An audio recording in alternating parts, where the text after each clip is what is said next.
जितने 4 हमने गर्म महीने देखे इस साल जनवरी से अप्रैल तक, उतने गर्म महीने पिछले 125 सालों में देखने को नहीं मिले। उनमें से कोई महीना था जो 125 सालों में नंबर 1 पर था, कोई नंबर 3 पे, कोई नंबर 5 पर, इतने गर्म। और इन 4 के बाद 5वां आता है, उतना गीला महीना हमें 125 सालों में देखने को नहीं मिला। मई में कहाँ बारिश होती है? फसलें झेल लेंगी, और फसलें नहीं झेलेंगी तो खाने को क्या पाओगे? आप सब अर्बन शहरी लोग हो तो खाना मिल जाता है। आपने तो पता नहीं अब कितने सालों से फसलें उगती ना देखी हो। फसलें उगलेंगी, टेम्परेचर पैटर्न बदल गया और रेनफॉल का पैटर्न बदल गया, फसलें उगलेंगी, और वो बदल गया है। ये साल था, इसके पहले 4 महीने जनवरी से अप्रैल तक 125 सालों के सबसे गर्म महीनों में से थे। जनवरी भी, फरवरी भी, मार्च भी, अप्रैल भी पिछले 125 सालों के सबसे गर्म महीनों में थे। और 5वां महीना सबसे गीला महीना था। जितने 4 हमने गर्म महीने देखे इस साल जनवरी से अप्रैल तक, उतने गर्म महीने पिछले 125 सालों में देखने को नहीं मिले। उनमें से कोई महीना था जो 125 सालों में नंबर 1 पर था, कोई नंबर 3 पे, कोई नंबर 5 पर, इतने गर्म। और इन 4 के बाद 5वां आता है, उतना गीला महीना हमें 125 सालों में देखने को नहीं मिला। मई में कहाँ बारिश होती है? फसलें झेल लेंगी, और फसलें नहीं झेलेंगी तो खाने को क्या पाओगे?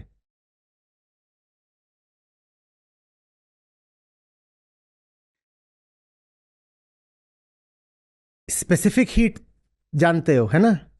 स्पेसिफिक हीट का मतलब ये होता है कि कितनी एनर्जी चाहिए 1 डिग्री तापमान बढ़ाने के लिए, 1 ग्राम का या किसी भी वेट की 1 यूनिट का, उसे स्पेसिफिक हीट बोलते हैं। पानी की काफ़ी होती है तो इसको स्टैंडर्ड मानते हैं, 1 रखते हैं। और लैंड तुम बहुत अच्छे से जानते हो कि लैंड बैड कंडक्टर होता है हीट का, खासकर जब लैंड सूखा हो। सूखा लैंड बैड कंडक्टर होता है ना हीट का, और गर्म भी जल्दी हो जाता है। मैं हीटर ले आऊं, ये पानी रख दो यहाँ पे, इस पर ऐसे हीटर दिखाऊं और इस पे हीटर दिखाऊं, गर्म क्या हो जाएगा दोनों में से जल्दी? ये जल्दी गर्म हो जाएगा। खासकर अगर मैं नीचे से दिखाऊं तब तो ये और देर लगाएगा, क्योंकि इसमें कन्वेक्शनल करंट सेटअप हो जाएंगी। नीचे से गर्म करोगे तो ये पूरा गर्म होगा, तब जाके ये गर्म होगा। और इस पर दिखाऊंगा तो ये यहां गर्म ही नहीं जाएगा, जलना शुरू कर सकता है। एक तो इसकी स्पेसिफिक हीट ज्यादा, दूसरे इसमें करंट्स भी सेटअप हो सकती हैं जो कि इसमें नहीं हो सकती। मॉनसून कैसे आता है? मॉनसून तब आता है जब इंडियन पेनिनसुला जो है, जो पूरा सब कॉन्टिनेंट ही ले लो, उसके टेम्परेचर में, लैंड टेम्परेचर में और सी टेम्परेचर में एक जबरदस्त अंतर पैदा हो जाता है। हमें मालूम है जब टेम्परेचर में अंतर होता है तो उसका प्रेशर पे क्या असर पड़ता है। जहां हाई टेम्परेचर हो जाएगा वहां लो प्रेशर हो जाएगा। जब लो प्रेशर हो जाता है तो फिर समुद्र से वो जो ह्यूमिड हवा है, मॉइस्चर कैरिंग करंट्स हैं, वो आती हैं लैंड की ओर। तो एक खास टेम्परेचर डिफरेंशियल चाहिए, खास चाहिए। लेकिन अगर टेम्परेचर बढ़ता है तो लैंड और सी का प्रपोर्शन में नहीं बढ़ेगा। जैसे अभी हमने देखा, लैंड का ज्यादा बढ़ जाएगा, और इसी तरह अगर ठंडक आती है तो लैंड ज्यादा ठंडा हो जाता है। समुद्र के तापमान में सर्दी और गर्मी में अंतर नहीं होता बहुत, पर जो लैंडलॉक्ड इलाके होते हैं उनमें देखो सर्दी गर्मी में कितना अंतर आ जाता है। दिल्ली में सर्दी ठंडी बहुत हो जाती है, दिल्ली की सर्दी, और गर्मी गर्म बहुत हो जाती है, क्योंकि लैंड है, पानी से दूर है। जब इनका टेम्परेचर डिफरेंशियल एक्सट्रीम हो जाएगा तो आपका जो पूरा मॉनसून है वो डिसरप्ट हो जाना है। पहली बात तो जब उतना टेम्परेचर बदल गया है तो फसलें नहीं होनी है, और फसल हो भी सकती हो तो बारिश नहीं होनी है। बारिश कैसे होगी? कैसे कर लोगे बारिश?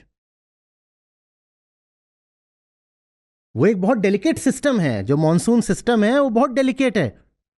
इतना टेम्परेचर होता है तो बंगाल की खाड़ी और अरेबियन सी की ओर से फिर हवाएं ऐसे बहनी शुरू करती हैं भारत की ओर, और फिर उनसे हमारे यहाँ बारिश आती है। वो पूरा सिस्टम हम डिसरप्ट कर रहे हैं, हो चुका है डिसरप्ट। तो आपको खाने को कैसे मिलेगा अब ये बता दो, जब पैदा ही नहीं होगा तो। और 150 करोड़ हो आप, कैसे होगा? आप घुस सकते हो एसी के अंदर, सब कीट पतंगे भी घुस रहे हैं क्या? आपको क्या लग रहा है बस ऐसे ही फसल पैदा हो जाती है? हम ये तो जानते हैं कि पेस्टिसाइड चाहिए पेस्ट्स मारने के लिए, पर क्या हमको पता है कितने बैक्टीरिया चाहिए और कितने और स्पीशीज चाहिए फसल को साबुत रखने के लिए? जो आकर के पेस्ट है, जो कीड़े फसल खाते हैं, उनके तो आप नाम जानते हो, उनको मार भी देते हो। पर जो दूसरी स्पीशीज हैं वो सिर्फ फसल को खाती नहीं है, फसल को पैदा करने में और फसल को बनाए रखने में भी दूसरी प्रजातियों का बहुत बड़ा योगदान होता है।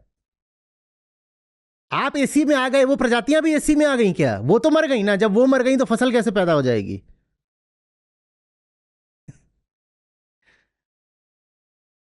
हर प्रजाति, सारी स्पीशीज टेम्परेचर और मॉइस्चर डिपेंडेंट होती हैं। टेम्परेचर बदल दोगे, मॉइस्चर बदल दोगे, वो स्पीशीज उस जगह पाई ही नहीं जाएगी। और ये नहीं कि वो वीजा लेके कहीं और पहुंच जाएगी, बहुत सारी स्पीशीज सिर्फ लोकल होती हैं, वो अगर वहां नहीं है तो फिर कहीं नहीं है, वो मिट गई, हमेशा के लिए मिट गई। जड़ों में, पेड़ों की जड़ों में नाइट्रोजन फिक्सेशन एक चीज होती है, जानते हैं आप? हाँ, वो आपको दिखाई नहीं देगी, पर अगर वो ना हो तो पेड़ जी नहीं सकता। और वो भी जो काम करती हैं प्रजातियां छोटे जीवाणुओं की, वो सब भी बहुत टेम्परेचर डिपेंडेंट होती हैं। फिर समझ में नहीं आएगा कि आम आर्टिफिशियली क्यों पकाने पड़ रहे हैं, क्योंकि वो अब प्राकृतिक तरीके से पक ही नहीं सकते। फिर समझ में नहीं आएगा कि इंसान ही क्यों बदल गया, हमारी भावनाएं क्यों बदल रही हैं, विचार क्यों बदल रहे हैं। हम देखो, हैं तो सबसे पहले मिट्टी ही ना, उसी मिट्टी से अहंता पैदा होती है, द सेंस ऑफ सेल्फ, मिट्टी से ही तो। वो जब पूरी मिट्टी ही बदल जाएगी तो तुम वही रह जाओगे क्या जो तुम हो? मिट्टी का कोई तत्व नहीं है जो आपके शरीर में नहीं पाया जाता हो। वो सब जब ऊपर नीचे हो जाएंगे तो आप भी वो नहीं रह जाओगे जो आप हो, आपकी स्पीशीज ही बदल जानी है, आप कुछ और हो जाओगे। वो क्लाइमेट चेंज नहीं है, वो स्पीशीज चेंज है।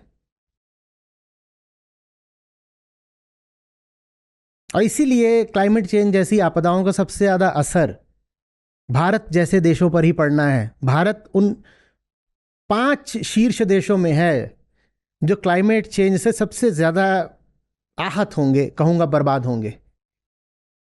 और 5 में बाकी 2 तुम्हारे पड़ोसी हैं, पाकिस्तान और बांग्लादेश। सिर्फ टेम्परेचर नहीं बढ़ने वाला, एक बात आप समझिए, बहुत लोग इस बात से धोखा खा जाते, कहते हैं 2-3 डिग्री बढ़ भी गया तो क्या होगा। जो टेम्परेचर की रेंज है वो जबरदस्त तरीके से बढ़ने वाली है। देखो ऐसे समझो,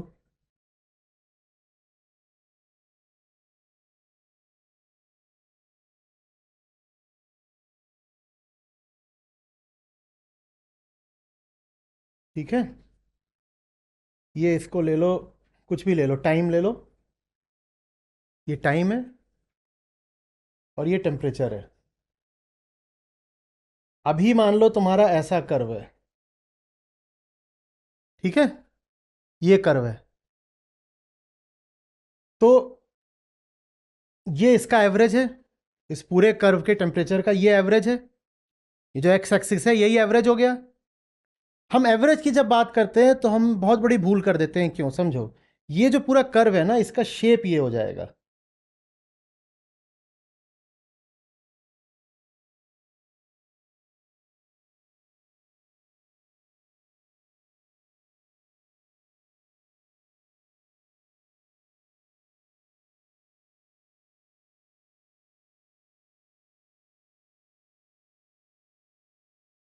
ये नया शेप है। इस नए शेप की खासियत ये है कि इसमें जो पीक्स हैं वो पुराने पीक से 8 डिग्री ऊपर है, और जो ये बॉटम्स हैं ये पुराने बॉटम से 5 डिग्री नीचे हैं। तो अगर सिर्फ एवरेज की बात करोगे तो एवरेज तो पुराने एवरेज से बस 3 डिग्री ऊपर है। ये उदाहरण के लिए बोल रहा हूं, ठीक है, समझाने के लिए समझो। पीक 8 डिग्री ज्यादा है और बॉटम 5 डिग्री नीचे हो गया, तो एवरेज कितना बढ़ा?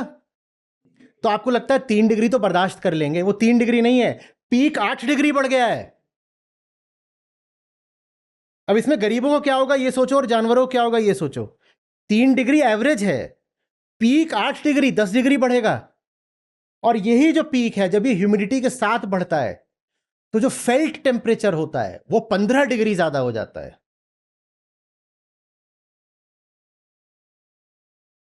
बात समझ आ रही है? और ये सिर्फ ऐसा नहीं कि गर्मी ज्यादा बढ़ गई है, ठंड भी ज्यादा बढ़ जाएगी। एक्सट्रीम वेदर इवेंट्स बढ़ेंगे, दोनों ओर की एक्सट्रीम बढ़ेगी, जिसके नतीजे में एवरेज टेम्परेचर तो आपको लगेगा कि 3 डिग्री बढ़ा है, पर वो 3 डिग्री एवरेज है। एक्सट्रीम्स तो 10-10 15-15 डिग्री बढ़ गई दोनों तरफ। हाँ, जो ऊपर की तरफ एक्सट्रीम अगर वो 8 बढ़ी है तो नीचे वाली सिर्फ 5 बढ़ेगी। तो इस कारण एवरेज ऊपर की ओर बढ़ा है।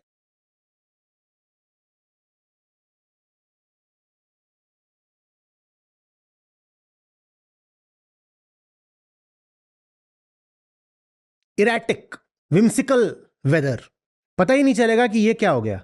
इतनी गर्मी अचानक इतनी ठंड कैसे हो गई, ये क्या हो रहा है। लोग कह रहे अरे ये मई के महीने में, हाँ, ऐसा मौसम हो रहा है जैसे फरवरी का मौसम हो, और अचानक फिर हीट वेव चलने लग गई। जो वल्नरेबल सेक्शंस हैं सोसाइटी के वो सबसे ज्यादा सफर करेंगे, और रूट कॉज एनालिसिस करा नहीं जाएगा। रूट कॉज एनालिसिस सामने नहीं लाया जाएगा। कभी हम कह देंगे कि अरे चिड़ियों ने गड़बड़ कर दी, चिड़ियों ने क्यों गड़बड़ कर दी वो हम नहीं बताएंगे। कभी हम कहेंगे क्रॉप फेलियर हो गई, क्रॉप फेलियर क्यों हो गई वो हम नहीं बताएंगे। कभी हम कहेंगे रोड जर्नी अनसेफ हो गई, क्यों हो गई वो हम नहीं बताएंगे। कभी हम कहेंगे मेंटल डिस्ट्रेस बढ़ता जा रहा है, लोग ज्यादा पागल हो रहे हैं, क्यों पागल हो रहे हो हम नहीं बताएंगे। कभी हम कहेंगे रिप्रोडक्टिव हेल्थ खराब होती जा रही है, क्यों खराब हो रही है वो हम नहीं बताएंगे। वो सब छुपाया जाएगा ताकि जो गैस कंपनियां हैं, कोल कंपनियां हैं, एनर्जी कंपनियां हैं, इनका धंधा चलता रहे और ये लोग आपके आइडल्स, आदर्श बनकर बैठे रहें। आपको खुशी होगी इस नाते जो हमारी अपनी ऐप है जिसमें हमारे गीता और बाकी सब कार्यक्रम चलते हैं। यहाँ पर बुद्ध हैं, गीता है, उपनिषद हैं, अष्टावक्र हैं। ये मुझे मिले, मेरी ज़िंदगी बदली, ये तुम्हें मिलेंगे तुम्हारी ज़िंदगी भी बदलेगी। सच पूछिए तो मतलब लाखों नहीं तो कम से कम हज़ारों ज़िंदगियाँ तो हैं जो बिल्कुल बदली हैं। 2 लाख से अधिक गीता प्रतिभागियों के साथ जुड़े आचार्य प्रशांत ऐप पर पहला महीना बिल्कुल फ्री गीता मिशन का पूरा एक्सेस। ऐप पर आपको मिलेंगे नियमित लाइव सत्र, हर दिन आचार्य प्रशांत के विशेष संवाद, गीता कम्युनिटी का एक्सेस, गीता परीक्षा, चयनित समाचार, ऑडियो बुक्स, कोट्स और भी बहुत कुछ। गूगल प्ले स्टोर या एप्पल ऐप स्टोर पर आचार्य प्रशांत सर्च करें और अभी डाउनलोड करें।